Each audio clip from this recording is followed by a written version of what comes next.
म राहुल गाडिया, the CEO of SelectNet Securities and Investment Services Private Limited, बजार group अन्तर्गत तपाईको प्रोग्राम फाइनेन्शियल लिटरेसीमा हजुरहरुको स्वागत गर्दछौं। आज मेरो विषय रहेको छ marketing consistence in commodity market in Nepal. हामीले बुझे अनुसार we are in 21st century, but we still are trading in shares and our sense is not that far. So we need to grow up and we must trade in commodities. संसार कहाँ पुगिसक्यो तर हामी अझ backward छौं। हामीले अहिलेसम्म commodity बारे विषय हामीलाई थाहै छैन। Even if you go to a CA or MBA, they don't know about commodities. Only 1%, I don't think 1%, 0.1% only knows about commodity in Nepal, whole Nepal. So they are not trading. Probably there are some backwards in commodity also. But some of them are, as far as I know, I'll let you know. There is a negative perception in commodity to the people.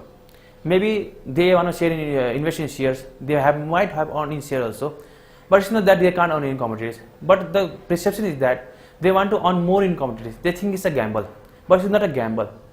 Actually, हुन्छ के तपाईको कि मान्छेहरुले चाहन्छ कि म 1 lakh invest गरेर 5 लाख कमाऊ कमोडिटीमा, तर तिनीहरुको हुन्छ कि त्यो 5 लाखको लागि त रिस्क पनि बढी लिनु पर्छ, तर त्यो रिस्कलाई तिनीहरुले लिन तयार हुँदैन के। तपाई अब शेयरमा चाहिँ तिनीहरुले 1 लाखको बरु 50,000 कमाउँछ, त्यो रिस्क चाहिँ तिनीहरुले लिन्छ। भोलि मानौ न तपाईको शेयरको भ्यालु त जेरो पनि हुन सक्छ, तर कमोडिटी त जेरो जाँदैन। अल्टिमेटली मान्छेहरुले शेयरमा इन्भेस्ट गर्छ तर कमोडिटीमा इन्भेस्ट गर्न चाहदैन के।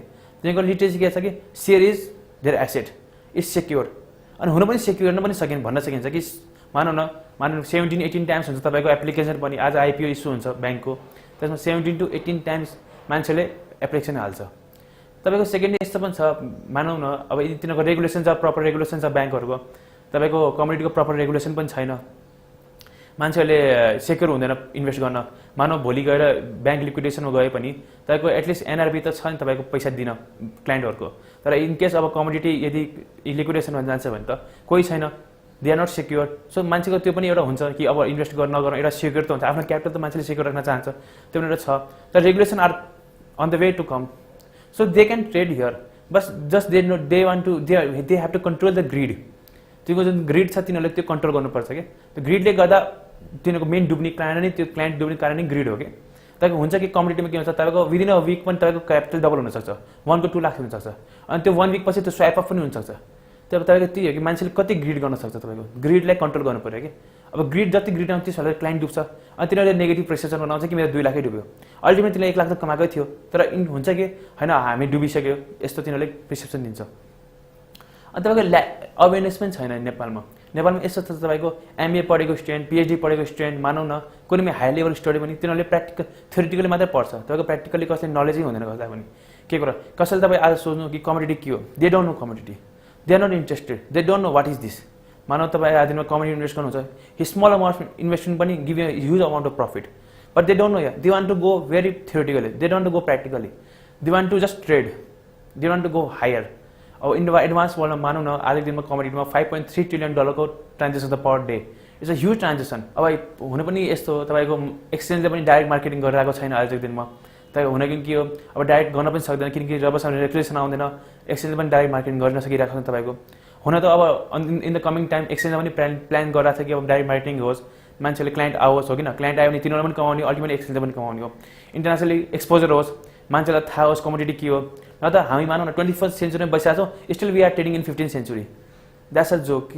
So I am a CA but I am not getting a job, so it's a thing, I must trade, I must learn how to trade, I must go against the time. We are not with the time, we are going in 15th century, we are talking of 15th century and we are living in 21st century, this a thing. And some time हुँदा पनि के छ तपाईको यस्तो हुनुहुन्छ कि तपाईको negative news, हामीले अब कुनै पनि नेगेटिभ न्यूज पढ्छौं तुरुन्तै भाइरल हुन्छ। नेगेटिभ न्यूज पढ्ने बित्तिकै हामी सबैलाई भन्छौं कि यो कमोडिटी एक्सचेन्ज डुब्यो या कुनै पनि यो बैंक डुब्यो, तुरुन्तै सबैलाई भन्छौं, भाइरल हुन्छ, छिटै भाइरल हुन्छ। तर पोजिटिभ न्यूज त कहिले भाइरल भएकै देखेको छैन हामीले। पोजिटिभ न्यूज हामी सुन्छौं, हामी आफूसँग राख्छौं, तर नेगेटिभ न्यूज हामी सबैलाई फोन गरी भन्छौं, द्याट्स द नेगेटिभ। मानौ न कुनै नेगेटिभ न्यूज आयो, के थाहा भोलि त्यो पोजिटिभ पनि हुन सक्छ, कसैको मिस्टेक पनि हुन सक्छ, मिसअन्डरस्ट्यान्डिङ पनि हुन सक्छ, तर हामी के सोच्छौं त्यो नेगेटिभ न्यूज हो अनि लिटिल बी नेगेटिभ, हामी त्यो खोज्नै चाहन्छ त्यो पोजिटिभ। भोलि गएर इनकेस त्यो पोजिटिभ पनि प्रुभ भयो भने हाम्रो प्रिसिएसन के हुन्छ, त्यो नेगेटिभ नै हो, हामी त्यसबाट जान चाहदैनौँ।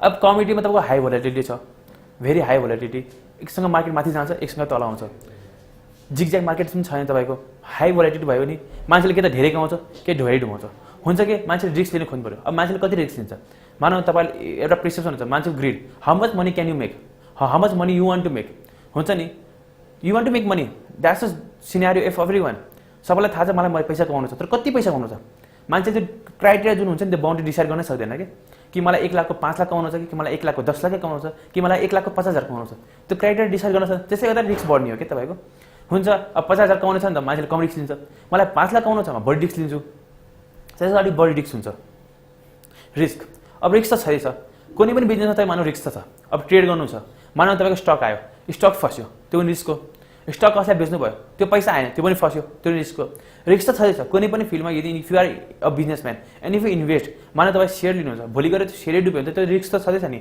तर मान्छेले के गर्छ कमोडिटीलाई रिस्क भने तिनीहरूलाई ग्याम्बलै सोध्छ क्या तर it's not a gamble it's a pure good investment just you don't make एउटा ग्याम्बल के ग्याम्बल कब हुन्छ जब भन्छ तपाईँ म 1 लाखको 10 लाख कमाउँछु एक वर्षमा त्यो ग्याम्बल हो तर म 1 लाखको 50,000 1 लाख कमाउँछु वर्षमा it's a business it's a investment तर मान्छेले त्यो सोध्दैन मान्छेले के हुन्छ होइन म 1 लाखको 10 लाखै कमाउन सक्छु कि वर्षमा द्याट्स द पर्सेप्सन अब हुन्छ कि मान्छेलाई न्युजमा मान्छे अपडेट हुँदैन मान्छे इन्टरनेसनल हुँदैन तपाईँको नेपालमा मान्छेको फिलोसफी के छ they are bounded their mind is narrow they don't want exposure mind narrow mind छ तिनीहरूले चाहँदैन कि एक्सपोजर होस् भनेर त्यसमा तिनीहरू मेकाइजिन पनि गाह्रो छ कम्प्लेक्स कम्युनिटी पनि कम्प्लेक्स हो तर आइपिओ त सजिलो छ नि गयो फर्म भऱ्यो एप्लिकेसनमा फर्म भऱ्यो इजी छ सेयर पर्छ अलर्टमेन्ट हुन्छ तिनीहरू एप्लिकेसन मात्रै भयो सक्यो तर कम्युनिटीमा छ डेली बेसिसमा तपाईँलाई रेगुलर अपडेट हुनुपर्छ मार्जिन कल डिपोजिट गर्नु पऱ्यो तपाईँलाई डेली ब्रोकरसँग कन्ट्याक्ट गर्नु पऱ्यो न्युजमा अपडेट हुनु पऱ्यो हो किन तर त्यो मान्छेले चाहँदैन मान्छेलाई के यहाँ के छ नेपालमा डिफिकल्टी आइस छ मान्छेलाई के चाहन्छ मान्छेले इजी वे खोज्छ कि कम्प्लेक्स वे मान्छे चाहन्छ कम्प्लेक्स गरेर त अल्टिमेटली इन्कम हुने नै हो अब आजको दिन 21 सेन्चुरीमा हामी जाँदैछौँ त्यसमा अल्टिमेटली हामी इन्कम हुन्छ पछि गएर तर हामी के चाहन्छौँ होइन हामी कम्प्लेक्स गर्नै चाहँदैनौँ हामी इजी तरिकाले पैसा कमाउँछौँ इजी तरिकाले धेरै पैसा कमाउन सकिँदैन न धेरै काम गर्न सकिन्छ यहाँ के छ होइन म कम पैसा कमाउँछु तर अब इजी तरिकाले कमाउँ त्यो पोसिबलै छैन त्यो गाह्रो हुन्छ त्यसमा मान्छे 21 सेन्चुरी कहिले ओभरटेक गर्ने हामी भन्छौँ हामी we are in 21st century but we are not still we are so backward मान्छे विदेशहरू कहाँ पुगिसक्यो कस्तो कस्तो टेक्नोलोजी आछ मिन्स तिनीहरू ट्रेड गर्छौँ किन हामी अझ गोल्ड सुन घरमा यदि if you are to invest in gold हामी के गर्छौँ 50 लाख इन्भेस्ट गर्छौँ घरमा सुन किनेर राख्छौँ अनि तिनीहरूले के गर्छ तिनीहरूले अनलाइन ट्रेड गर्छ त्यो नै मानव 2% क्यापिटलले मानव हामी 50 लाख इन्भेस्ट गर्छौँ तिनीहरूले 1 लाखको इन्भेस्टमेन्टमा त्यति नै प्रफिट कमाइरहेको हुन्छ तर हामी चाहिँ ब्याकवर्ड किन छौँ हामीले त प्लेटफर्मै दिएको छैन तर लिटरली हाम्रो मेक्सले हामीले त्यो प्लेटफर्म दिइरहेछ अहिले तपाईँको के भयो इन द पास्ट इयर्स कहिलेकाहीँ कुनै एक्सचेन्जको ब्याड प्र्याक्टिसेस भयो हुन के हुन्छ तिनीहरूले एक्सचेन्ज पनि डुब्न चाहँदैन हो किन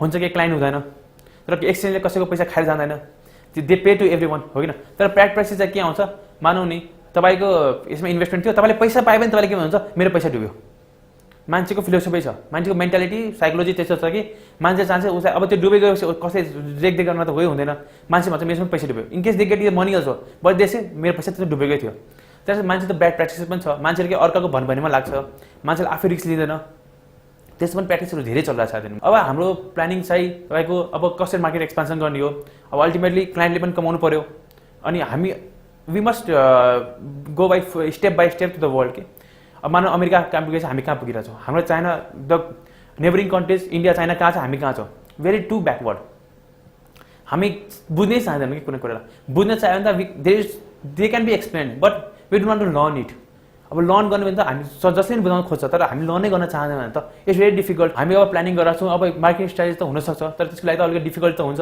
अब के छ त्यसको लागि त्यसको अवेरनेस प्रोग्राम गर्नु पऱ्यो हामीले अब युथलाई टार्गेट गर्नु पऱ्यो किनकि अब फ्युचर भनेको युथ नै हो तपाईँको मानौ न ब्याचलर स्टुडेन्ट या एमबिए स्टुडेन्ट या पिएचडी स्टुडेन्ट हो होइन तिनीहरूलाई अब हामीले टार्गेट गर्नु पऱ्यो कि तिनीहरूलाई बुझाउनु पर्ने कम्युनिटी भनेको के हो अब अलरेडी मानौ न एजेड मान्छेहरू त बुझ्दैन कि तिनीहरूले त्यति माइन्ड मेकअप गर्न पनि चाहँदैन तिनीहरू तर युथले त बुझ्न चाहन्छ नि युथले त इन्ट्रेस्ट पनि हुन्छ फास्ट मनी हो कम्युनिटी भनेको फास्ट मनी हो it gives you fast money but त्यसको रिटर्नको टाइम पनि हुन्छ इट गिभ्स टाइम अब रिस्क लिएर काम गर्नुहुन्छ यु क्यान अर्न अल्सो भएर म रिस्क पनि लिएर यु लिटल लस तर यसमा डुब्ने चान्सेस पनि कम हुन्छ अब मानौ न सेयरको भ्यालु त जेरो पनि हुन्छ त मानौ gold can near go to zero हुन्छ अलिकति तल जाला अलिकति माथि जाला तर it can near go to zero crude it can near go to zero तर share it can go to zero also community कुनै जाला सेयरको भ्यालु जेरो होला तर त्यो कम्युनिटी त जेरो हुन सक्दैन अब प्लानिङ चाहिँ तपाईँको युथको financial the field of finance युथलाई टार्गेट गर्ने हो त फाइनेन्सको युथलाई फेरि पुरा इन्ट्रेस्ट पनि हुन्छ यो कम्युनिटीबारे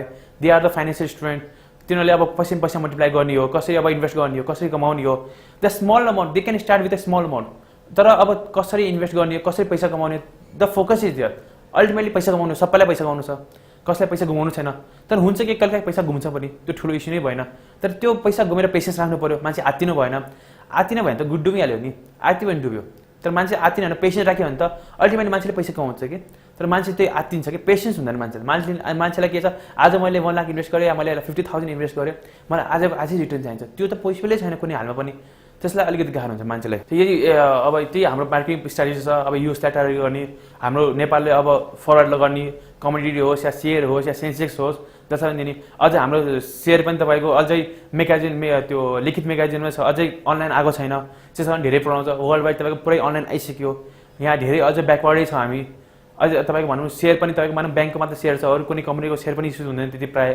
त्यसमा अब मान्छेले इन्भेस्ट कमोडिटी पनि गर्नु पऱ्यो हो किन, त्यसबाट त्यहाँबाट पनि इन्भेस्ट गर्न कमाउन सकिन्छ मान्छेहरूले।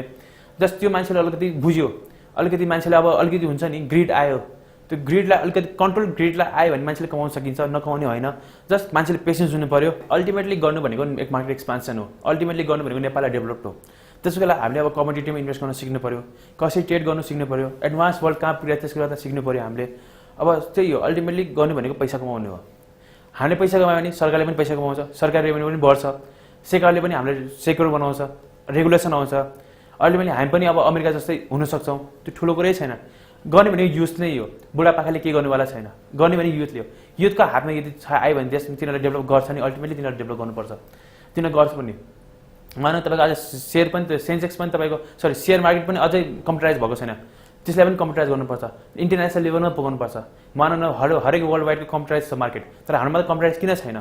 हामीले पनि कम्प्युटराइज गर्नु पऱ्यो, सरकारले रिक्वेस्ट गर्नु पऱ्यो कि हामीले यसलाई कम्प्युटराइज गरोस्। डेली ट्रेड होस्, त्यसमा मान्छेले के गर्छ, आइपिओ किन्छ, आइपिओ राख्छ, अलर्ट भएपछि आइपिओ राख्छ, त्यसलाई बेच्दैन। मान्छेले ट्रेडै गर्न चाहँदैन, मान्छेले सेकेन्ड मार्केटमा ट्रेडै गर्दैन प्रायः।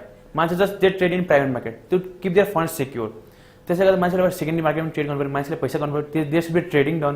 त्यसको गर्दा ब्रोकरले पनि पैसा कमाउँछ, सेयर मार्केट पनि पैसा कमाउँछ, हजुरको कमोडिटी पनि कमाउँछ, इभन गभर्मेन्ट पनि अर्न गर्छ। तर मान्छेले के गर्छ, just IPO, they want to keep their fund secure. अब हुने त त्यही हो, युथले चाह्यो भने तपाईँको जे पनि मान्छेले विदेश गएर, तर यहाँ गएर पनि यहाँ प्लेटफर्म धेरै राम्रो छ, तर मान्छेले त्यो प्लेटफर्म खोज्नु पऱ्यो, युटिलाइज गर्नु पऱ्यो। प्रपर युटिलाइज गऱ्यो भने यहाँ पनि धेरै अपर्च्युनिटिज छ, अपर्च्युनिटी नभएको होइन, अपर्च्युनिटिज छ यहाँ पनि। जस्ट त्यो ग्राब गर्नु पऱ्यो, अपर्च्युनिटी ग्राब गर्नु पऱ्यो नेपालमा पनि। यहाँ यस्तो होइन कि युएसए गएर मान्छेले त्यो कमोडिटीको बिजनेस गर्छ, यहाँ पनि गर्न सक्छ, तर मान्छेले यहाँ गर्न चाहँदैन, किनकि यहाँ मार्केट छैन। मार्केट भयो भने मान्छे यहाँ एकदम राम्रो छ, यहाँ पनि मान्छेले गर्न सक्छ। क्लाइन्टमा कन्भिन्स त गर्ने हो नि, क्लाइन्ट कन्भिन्स भएपछि क्लाइन्टलाई कमाइदिएपछि मान्छेले क्लाइन्ट त आउँछ तपाईँको। आज एउटा क्लाइन्ट हुन्छ, भोलि 100 वटा क्लाइन्ट पनि हुनसक्छ। क्लाइन्टलाई कमाइदिएपछि क्लाइन्ट आउँछ, नो डाउट। त्यही 1:1 रेसियोमा क्लाइन्टले अरू पनि आउँछ। जस्तो भोलि गएर तपाईँको 100 क्लाइन्ट भयो भने उसले अरू क्लाइन्टलाई पनि आउँछ, रेफरेन्स पनि गर्छ। जस्ट त्यहाँको इमेज राम्रो पऱ्यो मार्केटमा, इमेज राम्रो भएपछि त्यस्तै हो। त्यसो मार्केटिङ स्ट्राटेजी गर्नु पऱ्यो, मेन युथलाई टार्गेट गर्नु पऱ्यो, मेन एजेड पिपललाई टार्गेट गर्नु अलिक गाह्रो होला। हुन्छ पैसा तिनीहरू नै सँग छ, तर तिनीहरूसँग अलिक गाह्रो हुन्छ इन्भेस्ट गर्न। तर युथलाई टार्गेट तिनीहरूलाई ताजा रगत भन्न सकिन्छ हामीले, ताजा रगतले छिटो काम गर्छ, तपाईँको धेरै छिटो इन्भेस्ट पनि गर्छ, अर्न पनि गर्न कोसिस गर्छ, अनि they want to be keep updated also, they want to go with the world. तर हाम्रो के छ, लिटल नेपालमा वी आर भेरी ब्याकवर्ड के। एजुकेसन छ तर प्र्याक्टिकल छैन, त्यही हो। अनि यति भन्दै म आज आफ्नो कुरा यहीँ टुङ्गाउन चाहन्छु। धन्यवाद।